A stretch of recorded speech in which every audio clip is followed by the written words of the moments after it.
गरीब पानी news channel पर बाढ़ा नगर निकाय चुनाव को मद्देनजर रखते हुए कहा आम मतदाताओं ने कि अपना मतदान उसी को करेंगे जो नगर का चहुमुखी विकास कर सकेगा, विनाश नहीं। और कहा कि नगर क्षेत्र में अतिक्रमण बहुत ज़्यादा हो रहा है। रेहड़ी ठेलियों का सड़कों पर लगने से आम लोगों को चलने में दिक्कत होती है। रामलीला मैदान को वरिष्ठ लोगों के लिए सुबह शाम टहलने के लिए स्वच्छ और सुंदर बनाया जाए। सुंदर के साथ सुरक्षित करने के लिए भी लोगों ने कहा है और कहा ऐसा प्रत्याशी को हम अपना मतदान देंगे, नगर विकास के लिए विजन अच्छा हो। नगर अध्यक्ष पद पर ऐसा प्रत्याशी को मतदान करना चाहे का प्रदेश में सरकार हो जिससे विकास हो सकेगा, क्योंकि इससे पहले कई बार निर्दलीय प्रत्याशी और विपक्ष पार्टी के प्रत्याशी नगर में अध्यक्ष बनने के कारण नगर का विकास की पहिया रुक गया था। इसलिए कई मतदाताओं का कहना यह भी है कि जिनका प्रदेश में सरकार है उसी पार्टी को हम नगर में अध्यक्ष बनाएंगे तो यहाँ का विकास होना संभव है। साथ में यह भी कहा है कि अभी तक 3 प्रत्याशियों में से 2 प्रत्याशियों का विजन हमारे समक्ष आया है और दोनों प्रत्याशियों का विजन अच्छा है, लेकिन एक प्रत्याशी के पास जो निर्दलीय है उसके पास अनुभव है, तो दूसरा प्रत्याशी किशोर भट्ट के पास नया विजन है।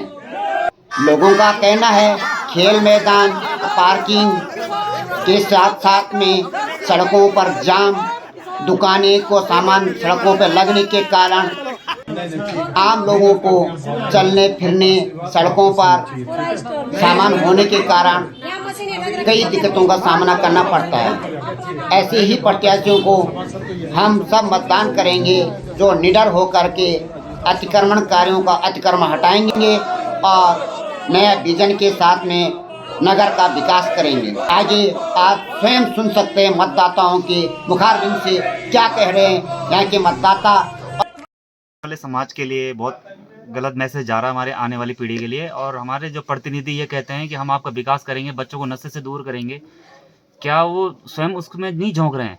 क्या वो अपनी प्रतिभा की कमी नहीं है जो शराब का सहारा लिया जा रहा है किसी भी प्रत्याशी द्वारा, चाहे वो अध्यक्ष पद का हो चाहे वो वार्ड सदस्य को, जो शराब पिला रहे हैं वो अपने विकासवादी सोच कर न देकर हमें नशेवादी की तरफ झकेल रहे हैं। इससे हमारा समाज गलत दिशा पकड़ रहा है कि हम शराब पी के फिर हम क्या विकास की डिमांड करेंगे उनसे, अपने प्रतिनिधियों से क्या डिमांड करेंगे अगर हम शराब पी के वोट देते। तो मेरा तो सभी से अपील है समाज से इसका विरोध करें, और प्रशासन से भी और शासन से भी।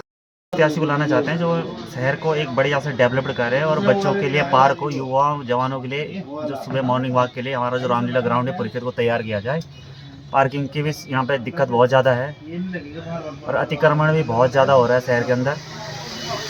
इसमें ये अतिक्रमण नहीं है जो रेडी ठेली लग रही है, और भी अतिक्रमण है जो पक्का है उसको भी हटाया जाए। कई सारे मुद्दे हैं। हम चाहते हैं कि हमारे सिटी का बहुत बढ़िया से विकास हो, जिसका विजन हो बहुत बढ़िया इसके लिए नगर पालिका के लिए बनाए। हमें सारे प्रत्याशियों का विजन तो सुना नहीं है, पर हमें 2 प्रत्याशियों को सुना है, उनका विजन तो ठीक है। अब बाद में पता चलता है सर, जीतने से पहले तो सारे प्रत्याशी बताते हैं कि हम ऐसा करेंगे वैसा करेंगे, और जब जीतेंगे उसके बाद ही पता चलेगा कि कौन प्रत्याशी क्या करता है। दोनों प्रत्याशी एक भाजपा के किशोर भट्ट हैं और निर्दलीय भूपेंद्र सिंह चौहान है। दोनों में फाइट चल रही है। दोनों विकास कर सकते हैं, दोनों के पास विजन है। भूपेंद्र चौहान के पास अनुभव है पुराना, किशोर भट्ट के पास नया विजन है। हमारे इस उत्तरकाशी वैसे तो इसको देवभूमि कहा जाता है, पर है ये देवभूमि है। गंगा की सुबस्थली यहाँ पर है, बाबा विश्वनाथ यहाँ पर है, सब मतलब देवभूमि है। लेकिन देवभूमि की जैसी स्थिति है, देवभूमि की जैसी वातावरण है, वैसा यहाँ दिखाई नहीं दे रहा है। इतनी नगर पालिका हो गई, इतनी जिले पंचायत हो गई, इतने विधायक हो गए, इतने फलाने हो गए, लेकिन इस उत्तरकाशी का किसी ने सुधार नहीं किया है। खाली अपनी रोटी सेकते हैं और चले जाते हैं, कुर्सी से उतर करके चले जाते हैं। हम चाह रहे हैं कि यहाँ गंगा का जन्म स्थल है, सबसे मुख्य चीज़ तो ये गंगा है। आज गंगा की स्थिति वो है कि उत्तरकाशी तक तो खैर थोड़ी बहुत पवित्र है भी, लेकिन उत्तरकाशी से आगे जो है हमारी गंगा गंदे नाले में चल रही है। हमें जो दिखाई दे रहा है, हमने इस गंगा के लिए बहुत संघर्ष किया है। शासन ने हमें कहा है कि हम यहाँ से जो है इस गंगा को लिफ्ट करके जो है ज्ञानसू ले जाएंगे, हम वहाँ पर जो है इसका शिविर टैंक बढ़ाएंगे, ये करेंगे वो करेंगे, लेकिन कुछ नहीं हुआ है। सारा शिविर गंगा जी में जा रहा है और गंगा जी जो है हमारा गंदा नाला बन रहा है। नंबर 2, उत्तरकाशी देखो छोटी नगरी है, लेकिन क्या प्रोग्रेस है यहाँ पर। गंगा घाट नहीं है, नहाने के लिए कहीं गंगा घाट नहीं है। कहीं महिलाएं हमारी बह गई है गंगा जी में नहाते समय। इसके लिए व्यवस्था करनी चाहिए इन लोगों को। गंगा जो है गंगा घाट ऐसा होना चाहिए कि जहाँ लोगों को जो है बच्चा भी जाए वो भी जो है सुरक्षित रहे नहाते समय। हाँ, इस प्रकार की व्यवस्था यहाँ होनी चाहिए। और हम इन नगर पालिका अध्यक्षों को ये भी कह देना चाहते हैं, भाई जो भी तुम चुन के आएंगे उसका प्रथम काम होगा गंगा घाट को सुधारना, गंगा जी के किनारे जो है नहाने के स्थान बनाना और ये शमशान घाट को सही करना। और उत्तरकाशी के अंदर जो भी ये सड़कें देख लो तुम, गड्ढे पड़े हैं जगह जगह, ये सड़कें ठीक होनी चाहिए। उत्तरकाशी में जो है पेयजल, देखो पेयजल की बात कर रहे हैं हम, पेयजल तुम्हारा जो है कहाँ फील्ड से ले जाया जा रहा है गोफ्यारा, जबकि इतनी बड़ी गंगा बह रही है यहाँ, फील्ड से जो है गोफ्यारा ले जाया जा रहा है। और ये सारे उत्तरकाशी का शिविर जो है उत्तरकाशी वालों को पिलाया जा रहा है।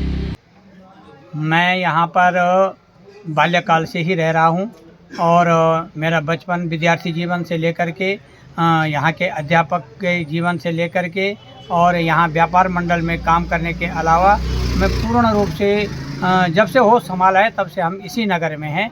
और इस नगर की समस्याओं को हम बहुत अच्छी तरह से जानते हैं और उनका निदान कैसे होना है ये भी जानते हैं। लेकिन हमारे पास ऐसा प्रत्याशी आए जो इस काम में हमारी मदद कर सके, तभी इस नगर का संपूर्ण विकास हो सके। आज से पहले जब से हम लोगों ने देखा है, क्योंकि विगत 3-4 कार्यकालों में से जितने भी प्रत्याशी आए हैं उनका अगर यहाँ स्थानीय आधार पर अपना एक नेटवर्क भी था, लेकिन इसमें प्रदेश में और केंद्र में उनकी सरकार नहीं थी, जिसके कारण उनको भी दिक्कत आती थी, पब्लिक को भी दिक्कत आती थी। और इस समय क्योंकि केंद्र से लेकर के स्थानीय आधार पर भारतीय जनता पार्टी सत्ता पर काबिज है, विकास के लिए भारतीय जनता पार्टी के आदमी का आना बहुत आवश्यक है। उत्तरकाशी नगर पालिका वार्ड 8 में इस समय स्थानीय निकाय का चुनाव हो रहा है और इस चुनाव में हम चाहते हैं कि यहाँ के विकास के लिए, यहाँ की नालियों के निर्माण के लिए, सड़कों के निर्माण के लिए, लाइट के निर्माण के लिए, कूड़ादान व्यवस्थित करने के लिए, इस प्रकार के जो कई समस्याएं इस नगर की है, खेल के मैदान की समस्याएं हैं, पार्किंग की समस्याएं हैं, इन समस्याओं को समाधान करने के लिए हम चाहते हैं कि यहाँ पर जो है सुयोग्य प्रत्याशी और ऐसा प्रत्याशी आए जो विकास को गति दे सके और अपने पूरे नगर को सुसज्जित कर सके। ऐसा प्रत्याशी इस समय भारतीय जनता पार्टी की ओर से भाई किशोर भट्ट है, जो इस समय इस नगर को सुसज्जित कर सकता है और इस नगर के विकास के लिए, क्योंकि भारतीय जनता पार्टी की सरकार केंद्र में भी है, राज्य में भी है और स्थानीय आधार पर भी भारतीय जनता पार्टी की सरकार होगी, तो विकास को निश्चित रूप से गति मिलेगी। और इस काम करने के लिए इस समय भारतीय जनता पार्टी के सुयोग्य प्रत्याशी किशोर भट्ट को भारतीय जनता पार्टी ने टिकट दिया है। जनता उनको अधिक से अधिक मतों से जिताएगी और उनके चुनाव में इस समय शीर्ष नेतृत्व से लेकर के पूर्व विधायक जी से लेकर के वर्तमान विधायक जी से लेकर के जिला संगठन से लेकर के और जितने वरिष्ठ लोग भारतीय जनता पार्टी के हैं, जितने प्रभारी हैं, जितने मंडल अध्यक्ष हैं, सब एकजुट होकर के काम कर रहे हैं। हमें पूर्ण विश्वास है कि अधिक से अधिक मतों से इस समय भाई किशोर भट्ट इस नगर पालिका के अध्यक्ष पद पर आएंगे, ऐसा मेरा विश्वास है। अपने शीर्ष नेतृत्व का और आदरणीय श्री पुष्कर सिंह धामी जी का, जिनके नेतृत्व में, जिनके विजन के साथ उत्तराखंड आज विकास की नए नए आयामों को छू रहा है, और अपने प्रदेश अध्यक्ष जी का और जिले के संगठन का और गंगोत्री क्षेत्र के बहुत ही लोकप्रिय विधायक आदरणीय सुरेश चौहान जी का, जिनके दिशा निर्देशन में गंगोत्री विधानसभा नए नए आयामों को यहाँ पर स्थापित कर रही है, विकास की नई नई किरणें यहाँ पर आ रही हैं। और अपने ज़िले के संगठन का, यहाँ के समस्त पदाधिकारी को और स्थानीय जनता का, देशतुल्य जनता का, जिनके दिल में जो है बहुत सालों से एक टीस थी कि पालिका का विकास कैसे हो, कैसे यहाँ पे एक बदलाव आए और एक नई, क्योंकि लोग यहाँ पे त्रस्त हो गए थे। इसलिए मैं सबका आभार करता हूँ जिनके आशीर्वाद से मुझे जो है यहाँ पे नगर पालिका अध्यक्ष पद का प्रत्याशी बनाया गया। और रही बात विज़न की, तो मेरे दिमाग में एक बहुत लंबा चौड़ा विज़न और रोड मैप इस शहर को लेकर है, जिसका निश्चित तौर पे फ़ायदा, क्योंकि मैं मुख्यमंत्री जी के साथ 3 साल की मेरी कार्य प्रणाली रही है, उसका फ़ायदा इस शहर को मिलने वाला है। कूड़े की सबसे बड़ी यहाँ पे समस्या है, जो हमारे शहर के प्रवेश द्वार में कूड़ा का अंबार जो लगा है, जो महामारी चारों तरफ फैल रही है, वो ऐसी समस्या जो सबके सामने है और जिसके निस्तारण के लिए जिसका निस्तारण नहीं हो पाया, और उसकी वजह से जो आसपास के क्षेत्र है वहाँ कई लोगों ने घर तक छोड़ने को मजबूर हुए हैं। वो छोटी समस्या नहीं, बहुत विकराल समस्या है, जिसको मैं आने के बाद जिसको आने बाद प्राथमिकता के आधार पर मुझे करना है। और जो नए हमारे सीमा विस्तार जब यहाँ पिछली बार हुआ था, तो नए क्षेत्र जो हमारे जोशाड़ा का हो गया, लदाड़ी हो गया, तिलोत हो गया, जो नए क्षेत्र इसमें जुड़े, गणेशपुर तक का क्षेत्र जुड़ा, लेकिन आज देखो जो मूलभूत समस्या है वो उनकी ही वहाँ पे भारी कमी है। और इसी प्रकार से जोशाड़ा में अगर मैं बात करूँ तो सीवर की बहुत बड़ी एक समस्या है, जल भराव एक बहुत बड़ा मुख्य मुद्दा वहाँ पर है, झूलती तारों की वजह से, जिनकी वजह से कई बच्चों की जानें चली गई। और अपने गंगोरी क्षेत्र में जो है स्नान घाट भी एक अच्छा स्नान घाट नहीं, क्योंकि वो हमारा संगम है वहाँ पर, और वहाँ पर रास्तों की बहुत बड़ी समस्या है। यही समस्या लगभग सभी वार्डों में है, और मैं सभी 11 के 11 वार्डों में जा रहा हूँ, सब लोगों से सुझाव ले रहा हूँ, और मेरा प्रयास नहीं रहेगा, मैं करके दिखाऊंगा, क्योंकि सरकार हम लोगों की है। और जब यहाँ पे नगर पालिका का अध्यक्ष भारतीय जनता पार्टी का जीत के जाएगा देशतुल्य जनता के आशीर्वाद से, तो निश्चित ही जो ट्रिपल इंजन का एक पैकेज हमको मिलेगा, उससे निश्चित ही जो है अपने उत्तरकाशी जो एक धार्मिक नगरी है, आध्यात्मिक नगरी है, उसका विकास सुनिश्चित होगा। देखिए, यहाँ पे कूड़े की समस्या है, मैं तो उसको समस्या के रूप में नहीं देख रहा हूँ। इसलिए नहीं देख रहा हूँ क्योंकि वो जो कूड़ा है उसको अगर हम पॉजिटिवली काम करें तो उससे रेवेन्यू अर्निंग जो है नगर पालिका बोर्ड की हो सकती है।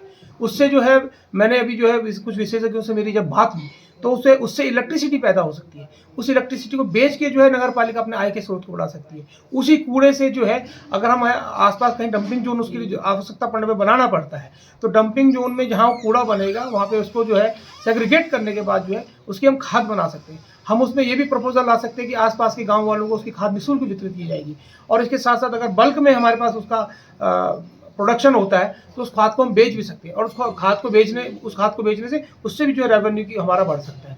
तो इस प्रकार की समस्या नहीं है। इस समस्या का निदान अगर हम जो है गंभीर तरीके से करें तो निश्चित तौर पे ये आय का स्रोत हमारी नगर पालिका के लिए आने वाले दिनों में बनेगा। नमस्कार, श्री हरि वाणी न्यूज चैनल पर आपका हार्दिक स्वागत। आज चले हम काशी नगरी वार्ड नंबर 5 में, जहां पर सभासदों के बीच में घमासान चल रहा है, चुनावी घमासान। आज चुनावी घमासान में हमारे बीच में आलोक रावत जी हैं, जो बीजेपी परिषद से है, और दूसरे हमारे बीच में हमारे सनातनी भाई जितेंद्र चौहान जी हैं। हम चलो पूछते हैं जितेंद्र चौहान जी से कि वार्ड नंबर 5 में और काशी में आप लगातार घूम रहे हैं और देख रहे हैं कि सनातनी क्या क्या कर रहे हैं, किस तरह के मतदान करेंगे और किस तरह प्रत्याशी को आगे लाना चाहते हैं। तो क्या कह रहे हैं चौहान जी कि किस तरह प्रत्याशी को वार्ड नंबर 5 में आगे आना चाहिए और किस तरह प्रत्याशी को यहाँ के मतदाताओं को अपना मतदान देना चाहिए? मेरा सभी से यही अपील करना है कि इस बार का जो नगर निकाय चुनाव है बहुत महत्वपूर्ण है, और उस महत्वपूर्ण चुनाव में आप सभी मतदाता बढ़ चढ़कर हिस्सा लें, बढ़ चढ़कर भाग करें और मतदान जरूर करें। अपने घरों से निकलकर मतदान करें।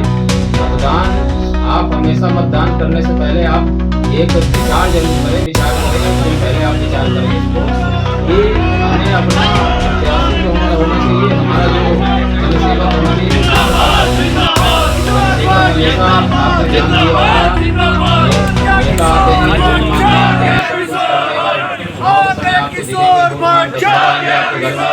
जैसे ही वो 10 दिन की उनकी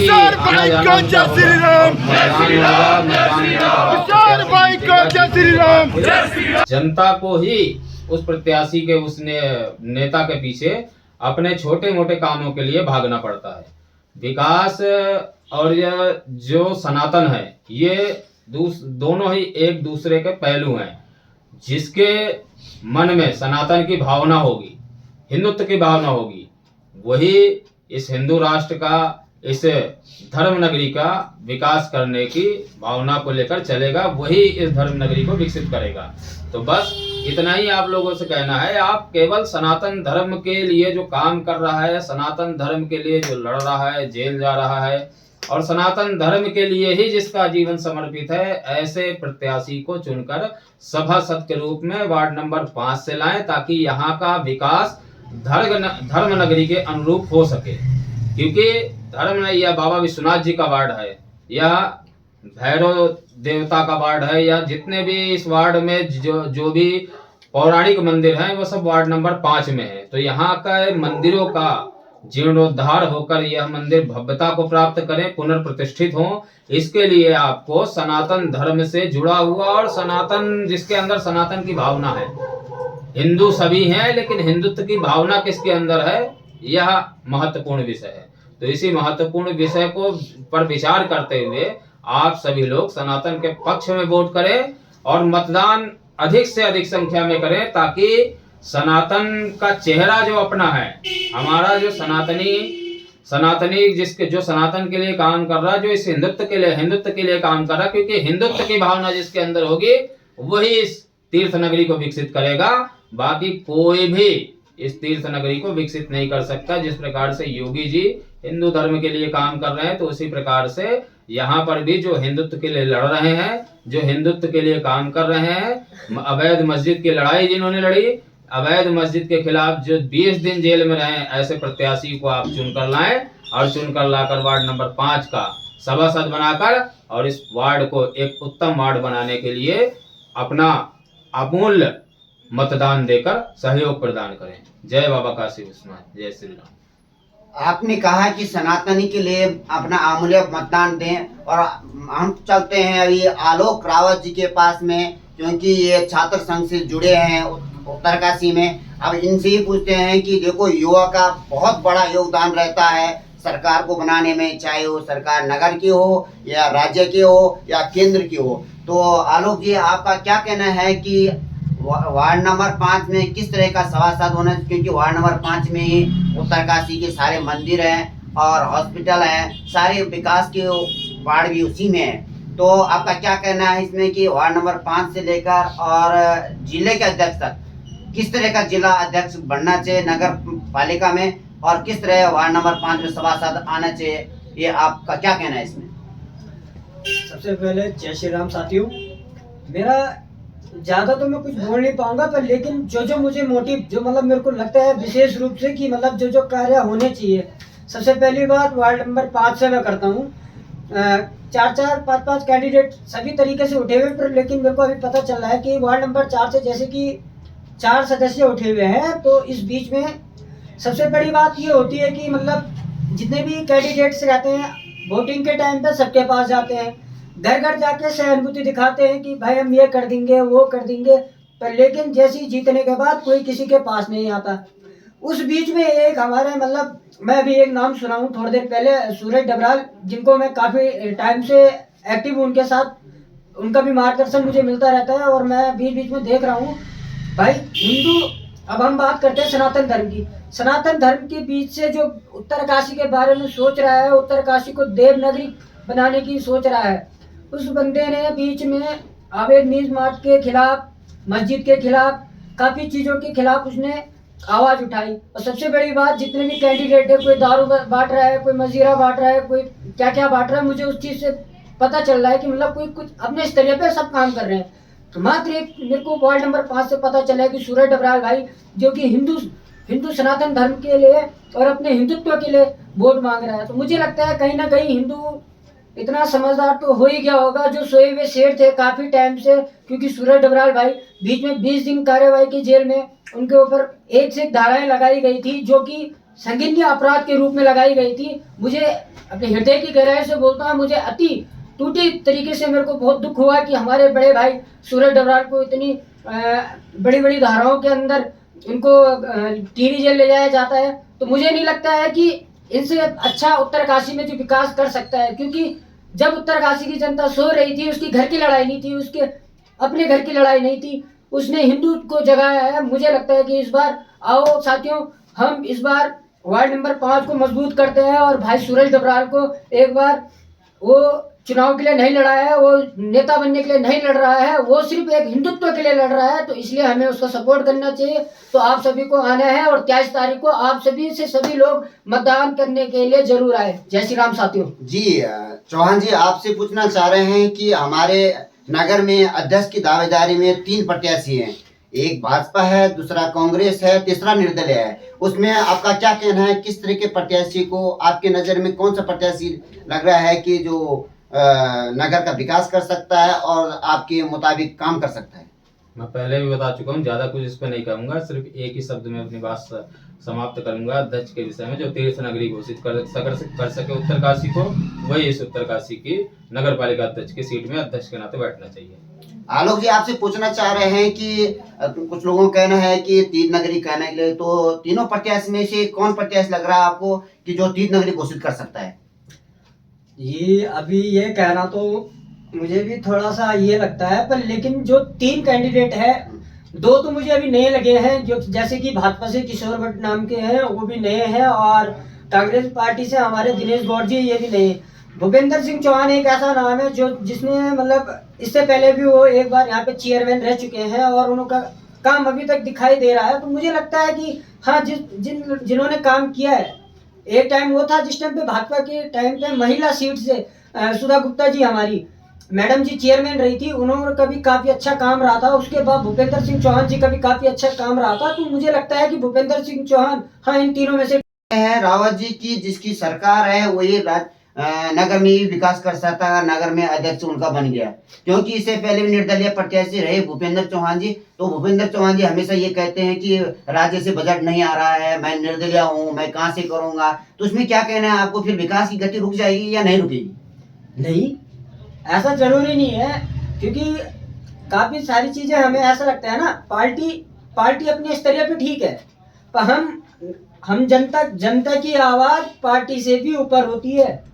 जब जनता नगर पालिका अध्यक्ष, मैं ये नहीं बोलता हूँ कि भूपी भाई हो या कोई भी हो, जिस किसी को भी बनाती है, निर्दलीय प्रत्याशी को बनाती है या पार्टी के किसी मेंबर को बनाती है, पर लेकिन काम तो वही करके देगा। जब जनता वोट नहीं देगी तो मतलब है कि चुनाव होंगे नहीं हो पाएंगे ना। तो जब जनता अगर किसी को वोट दे रही है तो उसका काम है कि उनका काम पूरा करना। अगर तुम किसी से कुछ ले रहे हो तो उसको देना भी पड़ता है। जैसे कि वार्ड नंबर 5 में देख लो आप, सूरज भाई है अध्यक्ष पद के लिए। 8-9 में अगर आप जाओगे तो मुझे लगता है इससे पहले जितने भी सभासद प्रत्याशी रहे हैं वहां से, मुझे नहीं लगता है कि उनके द्वारा कुछ भी काम किए गए हैं। जो भी बजट आया वो खाया गया है। वहाँ की अभी तक मैं बात करता हूँ, जो बीच में मैं जब जोशियाड़े की गलियों में जाता हूँ, कोई रोड के लिए कोई रास्तों के लिए लड़ रहा है, कोई बिजली के लिए लड़ रहा है। आज खेतों में पानी भर चुका है, लोगों की जो दीवारें हैं, फाउंडेशन है, वो सारी पानी से ढकी हुई है। तो मुझे लगता है इसके बीच में जो नगर निगम का जो हमारा चुनाव है, इसको मजबूती से अच्छे आदमी को वोट देकर हमें इन चीजों को सबको बढ़िया से आगे बढ़ना है। क्या पूर्व में जो नगर पालिका में जो बन के चुन के जा चुके हैं, क्या उन्हीं को मतदान देना अच्छा है या नहीं? नहीं, मेरा कहना है परिवर्तन ही संसार का नियम है। तो नए चेहरे हैं, नई उम्मीदें हैं, हमें नए चेहरे से नई उम्मीदें रहती है। तो मुझे लगता है इस बार थोड़े नए चेहरे, और अब पिछले अध्यक्ष की बात की जाए उसमें नए चेहरे तो हैं, पर लेकिन अभी तक हमने काम नहीं देखा है। एकदम से वोट के लिए आ गए हैं, एकदम से चुनाव में खड़े हो गए, तो ऐसे भी नहीं होता है।